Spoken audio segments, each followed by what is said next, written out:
High, আজকে হলো চতুর্থী আর আজকে বিকালবেলা প্ল্যান করলাম বন্ধুরা মিলে একটু ঘুরতে বেরাবো, মানে ঠাকুর দেখতে আর কি। বাট সেটা তো আর বিকাল থাকলো না, আমাদের 7টার সময় মিট করার প্ল্যান ছিল। তো আমার এক বন্ধু আসতে দেরি করে, তো আমরা প্রায় 1 ঘন্টা লেটে পৌঁছাই। আর প্রথমেই চলে যাই দমদমের তরুণ সংঘের এই পুজোটা দেখতে।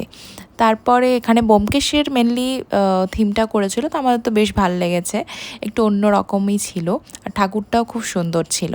তারপর সেখান থেকে আমরা চলে যাই একটু স্ট্রিট ফুড খাবো বলে, আর ফুচকা তার মধ্যে তো ফার্স্ট প্রায়োরিটি সবসময় আমাদের, সব বাঙালিদেরই অ্যাকচুয়ালি। আর একটু ঝাল ঝাল ফুচকা খেয়ে আমাদের ঝাল লাগবে না তা তো হতেই পারে না, তাই একটু জিলাপি সামনে ছিল ওটাও খেয়ে নিলাম। এরপর আমরা প্ল্যান করলাম যে এই আর্সেলানটাতেই খাবো। তো আমরা ডিনারের জন্য এখানে চলে আসি। আর আমরা অর্ডার কী দেবো, আমরা তো নিজেদের মধ্যে হাসাহাসি করে যাচ্ছিলাম।